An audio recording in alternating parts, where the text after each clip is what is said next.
Hi, I'm Tyler, and this is my lightning talk for Nunchi Health on the prompt Medicine and Clinical Insights present the latest research and clinical perspectives on mental health. And so today we're going to be looking at the question, are the rumors true? Are introverts really depressed? So to preface, mental health has been an issue for thousands of years. We can look as far back as 10 to 15,000 years ago, back in Mesopotamia when some of the first cases of mental health problems arose. Now, although the specifics are not known, we do know that mental health has persisted for a majority of human history. Even now, mental health is considered a crisis across the world. But why is that? Why has it become such a large issue? Well, the problem is, despite having learned what mental health was in school, what was anxiety, what was depression, and ways we can reach out to our doctors in the case that we did suffer from anxiety and depression, it seemed that many people never really understood the teachings from school. There's this proverbial wisdom that says you will never truly understand something until it happens to you.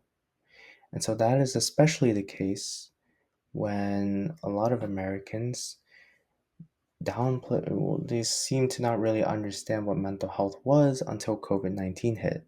And so in 2020, a lot of Americans, for the first time, were isolated from their families. They were by themselves. And of course, being home alone, staring at a wall all day, eventually caused them to be lonely. And naturally, they eventually felt symptoms of depression. I myself felt, I myself understood mental health issues as early as ages 9 to 10.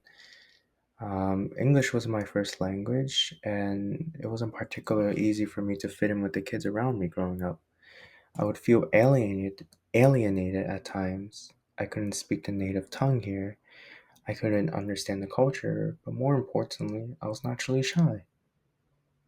Looking back, I felt like had I had a little bit, even a little tint of extrovertedness, it would have been a completely different story. But for me and for millions of other introverts, loneliness was a common theme for us growing up, and of course, the symptoms of depression and sadness were topics in our everyday lives. But there is current research being done. There's lots and lots of research being done. So here I have paper A and paper B, both published by different universities. And in both papers, they talk about how mental health can really grow into this large issue that can have negative impacts on people's lives if not controlled. So if you have depression and you don't take care of it or really think about it too much, it can leak into other facets of your life and really affect your social life, your academic life, your love life, and so on and so forth. And this research is being translated into new ways, into developing new medicines, and it's also being used to develop new policies. So, with these three medicines you see here, these are antidepressants that are being modified and being developed in 2024 to battle mental health issues. And there's obviously many organizations in the United States that are fundraising hundreds of millions of dollars to mental health based organizations. Now, all of this combined are working together to really battle the mental health crisis, not just in America, but across the world. But it still seems like mental health is still a problem according to this graphic. In this graphic, we see on the right the percentage of introverted people, and on the left, we see the percentage of people reporting chronic depression in 2019. And so, if we were to look at the charts side by side, we can see that there is a positive correlation between being introverted and being chronically depressed. So, let's look at Portugal, which is apparently 12.2% of people reporting chronic depression. And on the map here, we see Portugal, more than half of its population is introverted. And so from there, we can see there is a positive correlation between introvertedness and being depressed. Now, if spending hundreds of millions of dollars on mental health and developing new medicine isn't really working, then what will work? Although it may be a little generic, the solution may just be to start small. As Renford Reese once said, if you take care of the little things, the big things take care of themselves.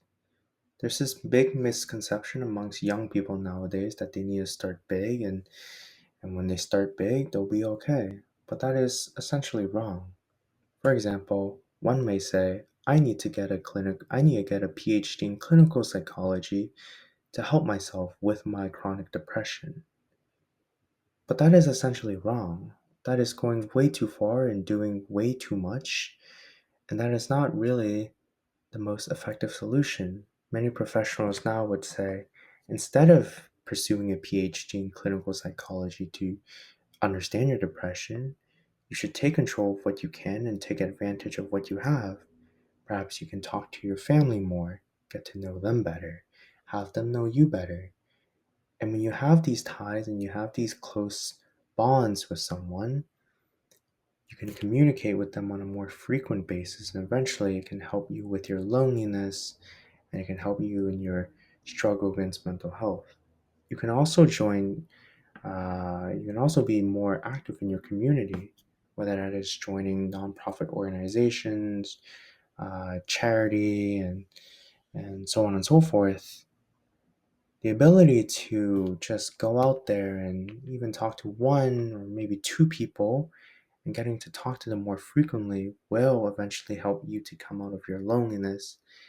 And slowly but surely, these little things will add up and they'll hopefully have a more positive impact on your life and on your journey in mental health and having a more healthy life. That is all I have to say for today, and thank you so much for all your time.